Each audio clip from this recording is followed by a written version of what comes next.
Ondrej Spevák. Jaro, máte informáciu, čo sa odohralo 31. mája v Petrovci na Dolnej Zemi? Na valnom zhromaždení Matice slovenskej v Srbsku. Áno, mám informáciu o tom, čo tam bolo, pán Andrej. A naozaj to nepovažujem za adekvátne konanie, keď tam boli nejaké snahy lokálnych autorít vstupovať alebo nátlakovo nejako konať do voľby samosprávy Slovákov dolnozemských. Nakoniec tá demokracia tam zvíťazila, ale tie podozrenia, ktoré tam sú o tom, že boli kupované hlasy a tak ďalej, to je katastrofa.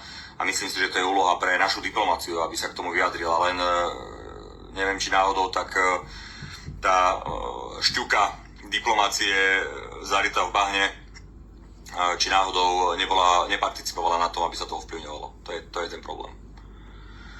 Peter Gašparovič, dobrý deň, pán Naď. Ak Kaliňák